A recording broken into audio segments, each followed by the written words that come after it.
ओकरा दूध के चले के इच्छा तो ओही माई के बोलावे ला बबुआ। अरे कब ना माई के ना बुझाइल भाई देखे अगर बैटरी बदलो कबो कबो छोड़ता है ना तो गारंटी ना। बबुआ ओही माई जिला गोपालगंज से रोशी भगत जात के हरिजन राजा मोहन सिंह के जिद पर अपना माई के बोलावे जो माई थाने में रही रहसु के मस्तक फाड़ के कंगन दिखौली साबित कर दहली कि उनकर बेटा उनकर लड़का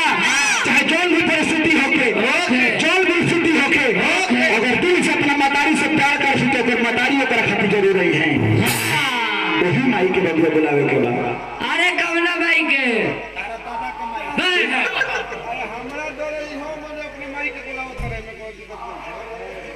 बबुआ तहरा माई के हमरा माई के पूरा संसार के माई के वही माई के बबुआ बोलागा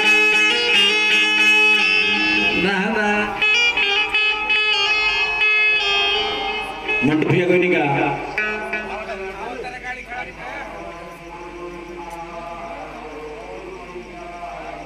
लड़का जब कलश की हेमा पुरानी विद्यार्थी ने समझे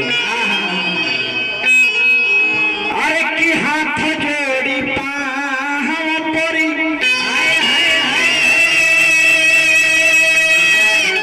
अरे तब जी हिले चारा ना हो लड़का कलश की माँ अरे तो हाथ जोड़ी पाहव परी अरे तो हिले चारा अरे तयहवाना अरे तयहवाना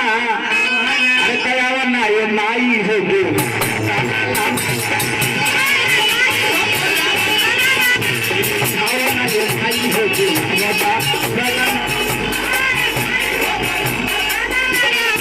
हाथ जोड़ी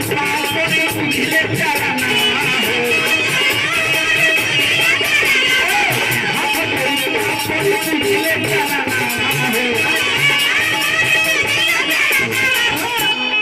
कहाँ जाते हैं ब्याज जी? हाँ जाए मत रोल उनके देखे तो हिम्मत बढ़ल बा तो वैसन दिन रहे बबुआ यहाँ पे सब हमारे पिताजी के समतिया हैं हमें सब उनका आशीर्वाद बा कि जहाँ भी हम बानी रोज सब की कृपा आशीर्वाद बा लेकिन ऐसे महफिल से रोज सब उठ के जाए तो हमारा मन बड़ा छोट हो जाए ऐसे कि पैसा दादी बहुत कमाता लेकिन पैसा ला यहाँ बात नहीं खे रोज सब हमारे बात बैठ के सुनता नहीं ये हमारा खातिर बहुत सौभाग्य बा। अरे तयहवाना अरे तयहवाना ये माई हो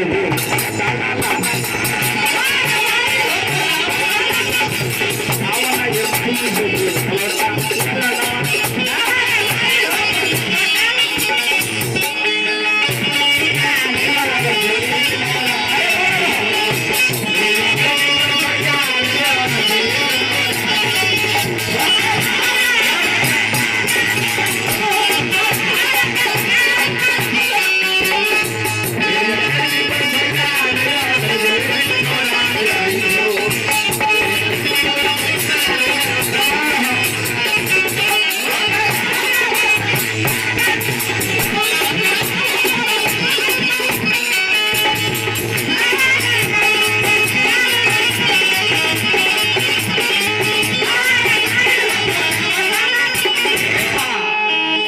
आशीर्वाद है हमारा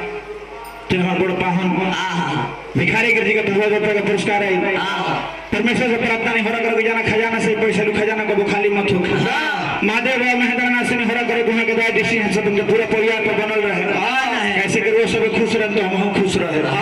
वो सब के भलाई में हमार भलाई बा भक्त कहले कि मां इतना ना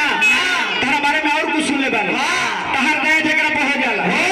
उ बुर्बक विद्वान हो जाला लेकिन तहार दया जब तनी सा हट जाला तो ओकरा के भर दे दे ओकरा के जब भर दे दे तो हराइए में हराई 2 दिन घुमाते रह जी एको कटा खेत ना जोता चलो तो दूर के बात बा बबुआ खानो खाए ओकरा लूर ना आई ओकर जब कृपा ना होला सारा धन भरल बा पूरा जिंदगी बरस कइले बानी डॉक्टर मोने को दी कि रसगुल्ला मत खई हो ना तो मर जइबो मर जइबो काहे तो शुगर हो गइल भाई लइका कलश की मां ए माँ अरे तो सुनी ले कि माई रे हुआ माता सुनी ले कि माई रे हुआ माता हम सुन ले बात कि कल बड़ा डाली हुई लेकिन ये हम कौन जाने हमारा बताया करी हम हमारा बताया करी तब हम किया सरा लगवले हे बानी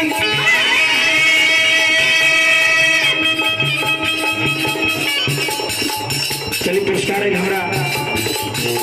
शिवकुमार भैया के भतीजी डोमनी कृति के 10 रुपए का पुरस्कार है